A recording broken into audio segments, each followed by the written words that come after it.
نشستیم ما اینجا، بعد با این دوستمون شروع کردیم، یعنی صحبت کشیده شد که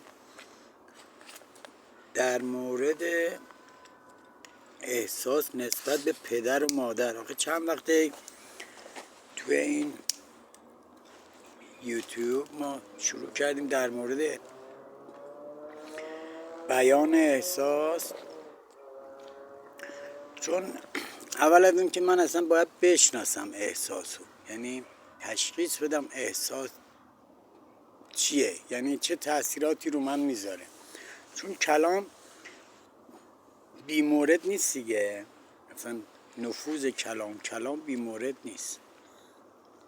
بعد ما در رابطه با احساس گفتیم، با این دوستان داشتیم صحبت میکردیم نسبت به احترام پدر و مادر، که یه موقع احساسات ما باعث میشه زیاده روی کنیم در رابطه با رفتار با پدر و مادر. البته من این اتفاق معمولا تو سنهای بالاست، یعنی یه ذره به این توجه میکنن که احترام پدر رو داشته باشن، به خصوص پسر، به خصوص. آره چقدر خوشگل داره این، چقدر التماسش کردیم بیاد سر میز ما. میبینی این دوستمون اومدیم اینجا و خلاصه این پیش دستی کرد، غذاشو با این شریک شد.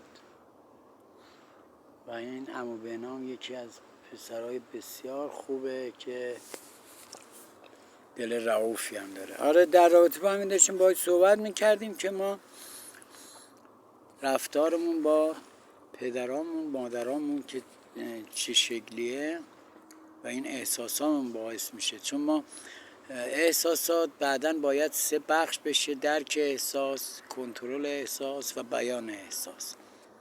چون وقتی ما شناختیم احساس رابطه بین بیرون و درون احساس منو تشکیل میده، یعنی شناختیم، یعنی احساس من یومنی رب به جیب من داره. الان مثلا کارتای بانکی من داره خالی شده، حالا میذاره خراب، احساساتم جابجا میشه. مثلا مال، پول تو جیبت رب داره به احساسات.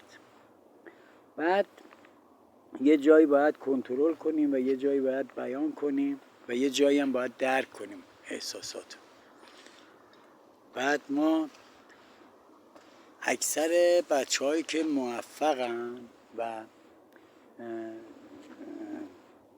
رفتارشون با خانوادهشون یه معقوله، مطمئنا افراد موفق میشن. تو جامعه هم ما خیلی ها رو داریم. بعد میری زیربنایی نگاه میکنی رفتارش به نسبت به خانوادهش خیلی محترمانه بوده و این رزق و روزی و این موقعیت از کائنات به این رسیده، یعنی این بازده جایزه‌ایه که این بچه یا این پسر یا این دختر نصیبش شده.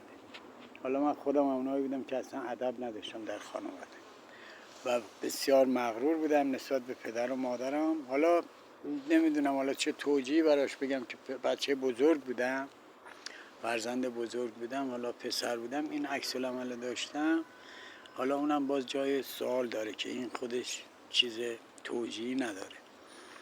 و آفریدگار، من این کلام بارها با دوستان که بودم گفتم آفریدگار پدرتونه، پروردگار مادرتون. یعنی شما رو پدرتون از نظر علمی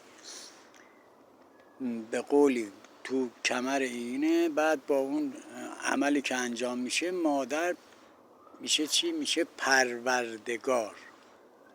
نه دیگه پرورش میده مادر رو دیگه. پدر آفریدگار، پدر پروردگار، یعنی در رحم و مادر پرورش پیدا میکنه، بعد میاد بیرون. پستان به دهن گرفتن آموخت، شبها بر گاهواره من، یه کاری کرده گذاشت گردن من. حالا هر کی مادر داره خدا براش سلامتی باشه و اگرم که نیست روح شاد و بهترین جایگاه رو براش خواستاریم. آره مادر پروردگاره، پدر آفریدگار.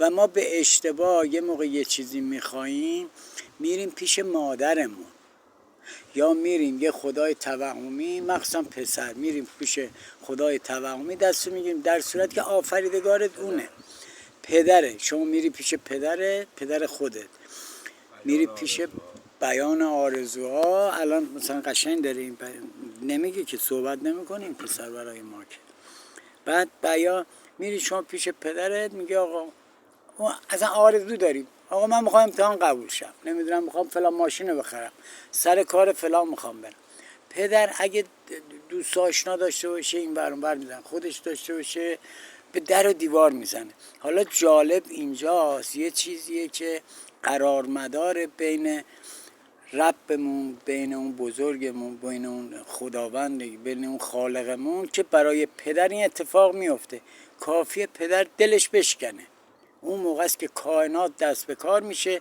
و بهترین رو رقم میزنه یعنی من میرم پیش پدرم میگم من مثلا یه دونه ماشین میخوام میره دو ساعت میبینه نمیشه میره این ور با ما میبینه نمیتونه اینجا دلش میشکنه وقتی دل بشکنه دیگه اون موقع بهترین ماشین و وظیفه داره کائنات که برای این به قول معروف ردیف کنه حالا ما اینجا نشستیم در رابطه با اینی که واقعا خانواده ما خانواده های ایرانی خانواده های اصیل از کل جهان حالا ما کار نداریم بخوایم روی تعصب نشون بدیم روی چی همه انسان و همه موجودات اونی که پدر و مادرش فرزند من فکر می‌کنم بعد ما توی حیوانات خیلی چیز سر ما حیوان رو ندیدیم به پدر مادرش توهین کنه ولی من انسان این کار رو میکنه و امیدوارم که هر کسی که داره براش سلامتی باشه اگرم نیست که خدا رو جایگاه بهترین رو براشون آرزو میکنی